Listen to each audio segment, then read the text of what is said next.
안녕하세요. CDU 청담 성형외과 피부과 원장 양동준 김선희 이사입니다. 이사님, 이번 겨울 정말 춥지 않았나요? 저는 폭설이 내리던 날이 아직도 생각나요. 맞아요. 저도 그날 밤에 눈이 펑펑 오길래 처음엔 좋았는데 점점 쌓이는 걸 보고 많은 분들이 고생하겠다 싶었어요. 이렇게 추운 겨울에 고생하는 게 또 있습니다. 바로 얼굴입니다. 이 얼굴 피부가 또 고생을 많이 하게 됩니다. 피부가 이렇게 쩍쩍 갈라지고 아무리 보습을 해도 건조하게 느껴지기 마련이죠. 저도 겨울엔 특히 보습에 신경 쓰는 편인데 바깥에 조금이라도 오래 있으면 피부가 너무 건조해지더라고요. 그런데 실내에 들어가도 난방시설이 돌아가다 보니 실내는 실내대로 건조해요. 건조함의 근본을 해결할 수 있는 방법이 어떤 게 있는지 아세요? 바로 콜라겐인데요. 그런데 원장님, 콜라겐 많이 듣고 있는데 제 상식으로는 콜라겐이 줄어든다면 주름도 늘고 피부도 처지고 건조해지는 게 맞나요? 네, 맞습니다. 콜라겐은 피부뿐 아니라 우리 몸 안에 있는 모든 결합 조직의 대부분을 차지하는 단백질의 일종인데요.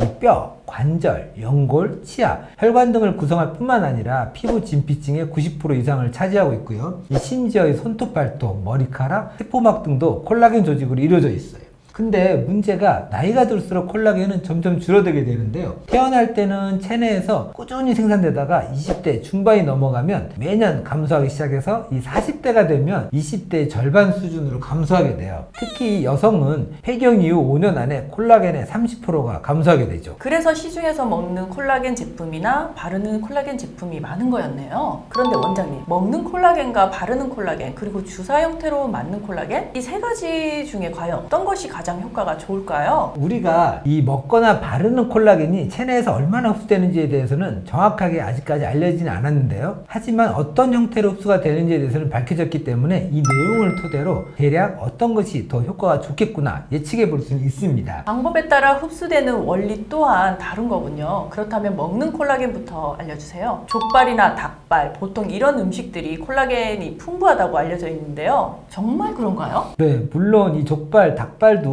포함이 되긴 하죠. 요새는 젤리 형태로 짜먹는 콜라겐도 나왔고요. 음식에 뿌려 먹을 수 있는 콜라겐도 나왔고, 그만큼 이 콜라겐 시장이 아주 뜨겁고 다양한 제품들이 나오고 있다는 건데요. 그런데 이사님께서도 좀 전에 말씀하셨던 이 족발이나 닭발은 사실 먹더라도 콜라겐 흡수에는 실제로 도움이 되지 않아요. 우리가 먹어서 섭취하는 콜라겐은 이 동물성 콜라겐으로 입자들이 아주 이게 똘똘 뭉쳐서 큰 덩어리 형태를 띠고 있는 콜라겐이라고 생각하시면 됩니다. 이 뭉친 것들을 푸는 것이 쉽지가 않아요. 그래서 이런 고분자 콜라겐은 아무리 많이 먹어도 실제로 섭취했을 때 우리 몸에 흡수되는 양이 전체의 2%밖에 되지 않는다고 해요. 하지만 이 황태 껍질과 같이 생선에서 추출한 콜라겐은 분자 크기가 매우 작아서 저분자 어류 콜라겐이라고 합니다. 또 흡수율을 높이기 위해서 생선 껍질에서 추출한 어류 콜라겐을 최소 단위로 쪼개서 저분자 콜라겐 펩타이드 제품도 나오고 있어요. 이 저분자 콜라겐 펩타이드를 섭취한 쥐에서 관찰한 결과 24시간 이내 이 피부나 뼈, 연골, 힘줄까지도 콜라겐이 흡수된 것으로 나타났다는 결과도 있습니다. 그래서 먹는 콜라겐을 드실 거면 이 족발이나 닭발 같은 고분자 콜라겐이 함유되어 있는 식품보다는 저분자 PC 콜라겐을 섭취하는 것이 좋습니다. 그렇다면 바르는 콜라겐 제품은 어떤가요? 콜라겐이 함유되어 있는 화장품이나 크림 같은 거요?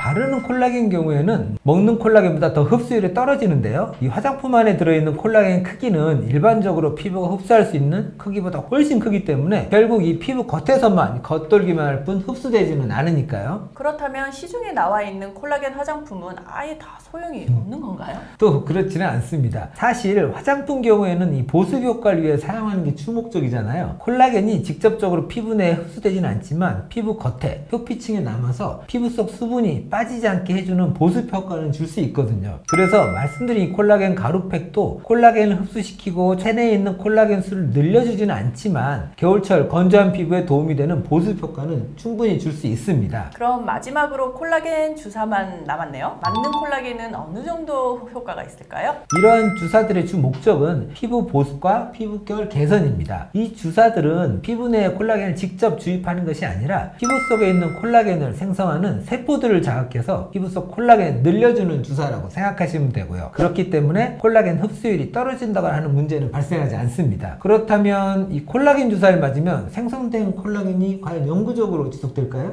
안타깝지만 절대 아닙니다. 이 콜라겐은 피부가 노화됨에 따라 자연스럽게 분해되고 줄어듭니다. 어차피 줄어들 콜라겐 뭐하러 주사까지 맞아야 해? 라고 생각할 수 있을 텐데, 예를 들면 제가 이제 콜라겐이 100만큼 있었다고 해볼게요. 피부 노화로 인해서 콜라겐이 줄어들어서 이 전체 콜라겐의 양이 70이 되었는데, 이때 콜라겐 주사 맞아서 콜라겐 수치를 다시 120까지 올려주죠. 그리고 다시 또 노화가 일어납니다. 그러면 콜라겐이 줄어서 90이 되죠. 또 노화가 오고 80이 됐어요. 이때 다시 또 주사 맞아서 100까지 채워주는 거죠. 이렇게 결과만 놓고 봤을 때는 콜라겐 주사를 지속적으로 꾸준히 맞은 사람과 안 맞은 사람의 피부 속 콜라겐 농도는 어떻게 될까요? 이건 당연히 맞은 분이 더 농도가 높겠죠. 그렇기에 콜라겐 주사를 꾸준히 맞으신다면 오랫동안 탱탱한 얼굴 유지할 수 있는 거죠. 먹는 콜라겐과 바르는 콜라겐, 맞는 콜라겐 전부 각각의 장단점이 있네요. 그럼 셋 중에 효과가 가장 좋은 건 어떤 걸까요? 아무래도 이 주사로 직접 맞는 콜라겐이겠죠. 콜라겐을 직접적으로 보충한 것이기 때문에 손실이 나지 않고 재생을 촉진시켜 주니까요. 하지만 이 다른 방법들이 아예 효과가 없다는 것은 아니기 때문에 실망하지는 마세요. 그리고 콜라겐 흡수에 대한 건 현재 계속해서 연구가 진행되고 있습니다. 그래서 빠른 시일 내에 먹는 방법으로도 또 바르는 방법으로도 충분히 흡수가 될 제품들이 나올 것입니다. 오늘은 양동준 원장님과 함께 먹는 콜라겐과 바르는 콜라겐, 맞는 콜라겐에 대해서 알아보았습니다. 춥고 건조한 올 겨울도 콜라겐 관리 잘 하셔서 촉촉하고 탱탱한 피부 유지하세요. 지금까지 CDU 청담유 성형외과 피부과 원장 양동준, 김선희 이사였습니다. 이 영상이 도움이 되셨다면 좋아요, 구독 꾹 눌러주세요.